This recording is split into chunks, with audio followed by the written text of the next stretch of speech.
Hi అండి. అందరికీ నమస్తే. కార్తీక మాసంలో ఎలాగైతే కార్తీక పురాణాల కథలు 30 రోజులు 30 కథలు ఎలా అయితే విన్నామో, అదేవిధంగా మాఘమాసంలో కూడా మాఘ పురాణాల కథలు ఇప్పుడు మనం తెలుసుకుంటున్నాం కదండీ. ఇప్పుడు మనం 3వ అధ్యాయం కథ గురించి తెలుసుకుందాం. మాఘ పురాణంలోని 3వ అధ్యాయం గురుపుత్రిక కథ ఒక ఋషి కూతురి గురించి చెబుతుంది. ఆమె తండ్రి అడవిలో తపస్సు చేసుకుంటున్నప్పుడు తల్లి చనిపోవడంతో గురువు వద్ద చదువుకునేందుకు పంపబడుతుంది. గురువు ఆమెను తన కూతురిలా చూస్తుంటాడు. ఆమె తెలివితేటలతో అన్ని విద్యలు నేర్చుకుని రాజును వివాహం చేసుకుని రాణి అవుతుంది. మంచితనంతో ప్రజలను ప్రేమించి పాలించే రాణిగా కుమారుడు పుట్టి రాజు మరణించాక కుమారుడితో కలిసి రాజ్యాన్ని పాలిస్తుంది. చివరికి కుమారుడు రాజు అయిన సంతోషంగా పరిపాలించగా ఈ కథ మంచితనం ఎల్లప్పుడూ మంచి ఫలితాలనిస్తుందని, మంచి వ్యక్తులుగా మారేందుకు ప్రేరేపిస్తుందని మాఘపురాణం 3వ అధ్యాయంలో తెలుసుకుందాం. మంగళదాయిని సర్వమంగళ మాఘమాసం స్నాన ప్రభావముచే పూర్వము యొక్క బ్రాహ్మణ పుత్రిక పాప విముక్తుడై తన భర్తతో హరి సాన్నిధ్యము నందినది అని శివుడు పార్వతీదేవితో పలికెను. అప్పుడు పార్వతీదేవి, స్వామి, ఆ బ్రాహ్మణ పుత్రిక ఎవరు? ఆమె చేసిన పాపమేమిటి? మాఘస్నానమున పాప విముక్తి నందిన విధానమేమిటి? వివరముగా చెప్పగలము అని కోరెను. శివుడు ఇట్లు పలికెను. దేవి వినుము. పూర్వము సౌరాష్ట్ర దేశమున బృందారకమనిచే గ్రామంలో సుదేవుడని బ్రాహ్మణుడుండెను. అతడు సదాచారవంతుడు, వేదాస్త్ర పండితుడు. అతనికి శిష్యులు చాలామంది ఉండేవారు. వారు గురుసేవ చేస్తూ విద్యాభ్యాసం చేస్తూ ఉండేవాళ్ళు. ఆ సుదేవుడికి సర్వాంగ సుందరి అయిన కుమార్తె ఉండేది. పొడవైన కేశములతో, చక్కని ముఖంతో, చక్కని కనుముక్కు తీరులో ఆమె మిక్కిలి మనోహరంగా ఉండేది. ఇట్టి కుమార్తెను ఎవరికిచ్చి వివాహం చేయగలనని అతడు విచారిస్తూ ఉండేవాడు. ఒకనాడు సుమిత్రుడనే శిష్యుడు సమిదలు, దర్భలు మొదలైన వాటి కోసం గురువు పంపగా వెళ్ళాడు. బంతితో ఆడుకుంటున్న గురుపుత్రిక కూడా సుమిత్రుని వెంబడించి వెళ్ళింది. సుమిత్రుడును చాలా దూరము పోయి ఆ అరణ్యములో ఒక జలాశయాన్ని చూచాడు. ఆ చెరువు గట్టున ఎత్తైన చెట్లున్నాయి. నీరు నిర్మల మనోహరంగా ఉంది. పద్మాలు వానిపై వ్రాలే తుమ్మెదల రోద అనేక వర్ణములలోనూ కలువలోనూ జల సంచారము చేయు జలప్రాణులు విహారము మొదలైన వానిచే ఆ సరస్సు మనోహరముగా ఉండెను. కోకిలలు గుంపులు కట్టి మధుర ధ్వనులు చేయుచుండెను. చిలుకలు గోరువంకలు నేర్చిన మాటలను పలుకుచున్నవి. ఎత్తైన చెట్లతో కప్పబడిన ఆ ప్రదేశము ఒక ఏకాంత మందిరములా ఉంటుంది.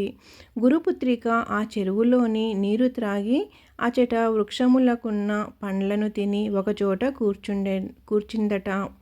సుమిత్రునిపై మనసు పడింది. ఓయి మనుష్య, సంచారము లేని ఏకాంత ప్రయాణమైన ఈ ప్రదేశంలో నాకు నీతో కలిసి సుఖపడాలని ఉంది.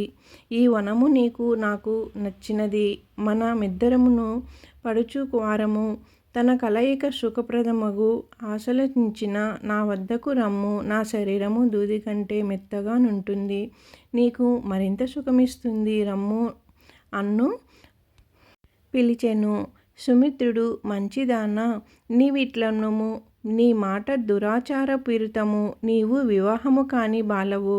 నాకు గురుపుత్రికవు. మనము సోదరీ సోదరములము.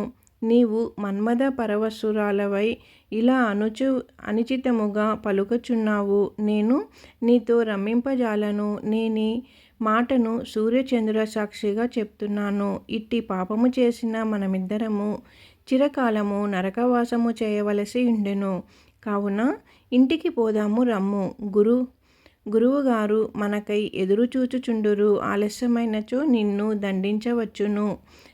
సమిదలు దర్భలు మున్నగు వానిని గోని పోదాము రమ్ము అని పలికెను. అప్పుడు గురుపుత్రిక ఆ మాటలను విని, ఓయి కన్యారత్నము, సువర్ణము, విద్యాదేవత, అమృతము స్వయముగా చెంతకు చేరినప్పుడు వదలనన్నావు మూర్ఖుడు. ఒకరినొకరు కౌగిలించుకొనగా సుఖమునందు నేనిట్టి రాను. నేనిచ్చటనే నా ప్రాణములను విడిచెదను. నీవు ఇంటికి తిరిగి వెళ్ళి నేను రానిచో మా తండ్రి నన్ను శపించును. నేను నీతో సుఖింపమని ఈ శరీరములో ఇచ్చటనే ఈ శరీరమును విడిచెదను. నీవింటికి పోయి దీని ఫలితము అనుభవింపుము అని నిష్ఠూరముగా మన్మథవేషముతో మాటలాడెను. సుమిత్రుడు ఏమి చేయవలెనో తెలియని స్థితిలో నుండెను. చివరకు ఆమె కోరినట్లే ఆమెతో గడిపెను. తరువాత సమిధలు మున్నగు వానిని తీసి కొని గ్రామమునకు బయలుదేరిరి.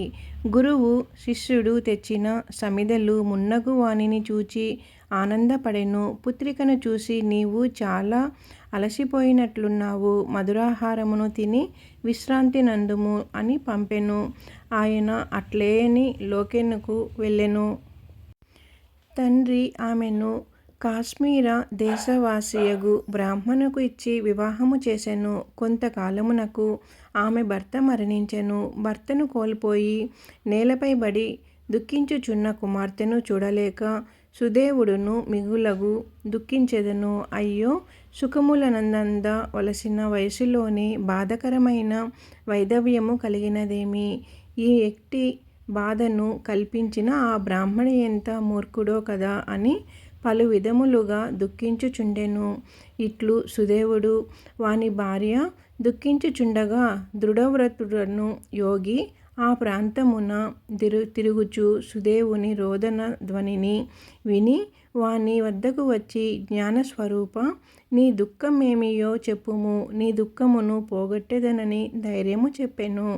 సుదేవుడు తన దుఃఖ కారణమును చెప్పి మరలా దుఃఖించెను. యోగి సుదేవును భార్యాపుత్రికలను చూచి క్షణకాలము జ్ఞానయోగము నందినట్లు పలికెను. ఓయి వినుము, నీ కుమార్తె పూర్వజన్మలో క్షత్రియ కులమున జన్మించినది. వ్యభిచారిణియై చెడు ప్రవర్తన కలిగిండెను. సౌందర్యవతి అయినను వతి ఆమె తన జారున మాటలను విని తన భర్తను వదిలించెను. భర్తను వధించి బయటపడి శోకించి ఆత్మహత్య చేసుకొనెను. ఈమె పతిహత్యమును ఆత్మహత్యను చేసినది. ఆ రోషణ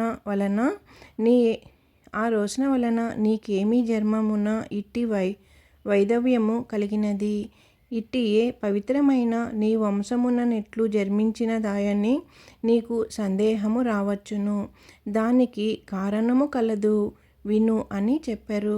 ఈమె తన పూర్వజన్మలో మాఘమాసమున సరస్వతీ నది తీరమున గౌరీ వ్రతము నాచరించిన వారితో కలిసి వారు ఇసుకతో చేసిన గౌరీదేవిని పూజించుచుండగా నీ వ్రతమును చూచినది. ఆ పుణ్యము వలన నీయే పవిత్రమైన వంశమున జన్మించినది.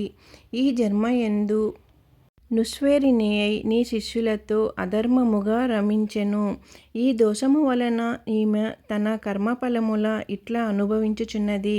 చేసిన కర్మము అనుభవించక తప్పదు కదా. సుదేవుడు యోగి మాటలను విని చెవులు మూసుకొని తన కుమార్తె పూర్వజన్మలో పతిహత్య ఆత్మహత్యలకు పాల్పడును. ఈ జన్మలో కన్య అయి సోదరుతుల్యుడైన తన శిష్యునితో రమించుచుంది. మరింత దుఃఖించెదను. యోగికి నమస్కరించి, తండ్రి, నా కుమార్తె చేసిన పాపము ఏమి చేసిన పోవును? ఆమె భర్త జీవించుట ఎట్లు జరుగును? దయించి చెప్పుడని పరిపరి విధములా ప్రార్థించెను.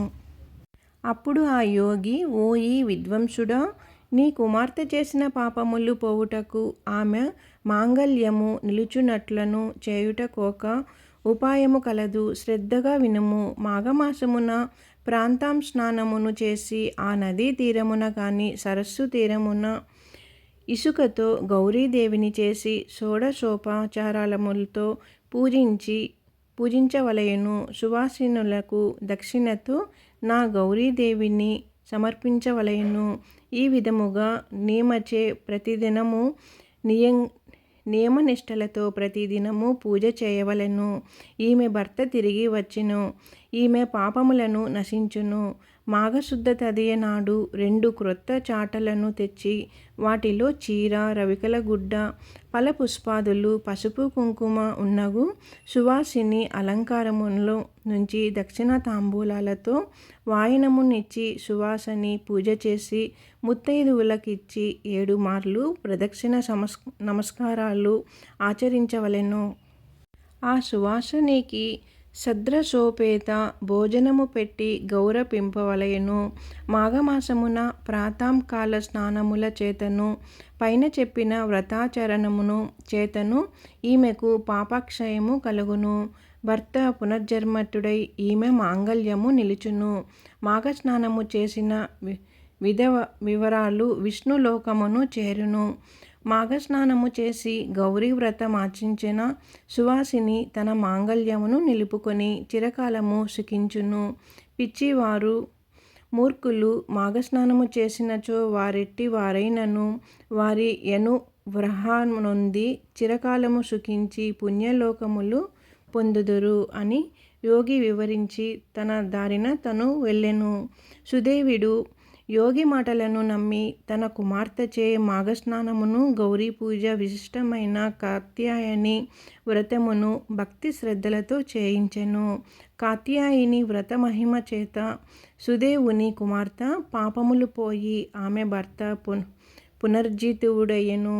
ఆమెను చిరకాలము తన భర్తతో సుఖించి తన తల్లిదండ్రులతో భర్తతోనూ కలిసి దేహాంతమున వైకుంఠమును చేరెను. కావున మాఘమున ప్రాంతకాల స్నానము నదిలో గాని సరస్సున గాని కాలువలో గాని చేసి తీరమున శ్రీహరిని అర్చించిన వారు సుదేవుని పుత్రిక వంటి వారైనను ఇహమున సర్వసుఖములనంది పరమున వైకుంఠవాసవులగుదురు.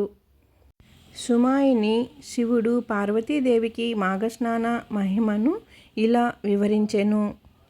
ఇదండి మాఘమాస పురాణం 3వ అధ్యాయం కథ అయితే ఇప్పుడు మనం తెలుసుకున్నాం కదండి. ఈ వీడియో మీకు నచ్చినట్లయితే నా ఛానల్ సబ్స్క్రైబ్ చేసుకొని లైక్ ఇవ్వండి. ముందుగా కొత్తగా చూసేవారుంటే కానీ ఛానల్ సబ్స్క్రైబ్ చేసుకోండి. తర్వాత ఛానల్లోకి వెళ్ళి వీడియోస్ అన్నీ చూసి ఎలా ఉన్నాయి ఏంటి కామెంట్ చేయండి. ఓం నమః శివాయ. ఓం నమః శివాయ. ఓం నమః శివాయ.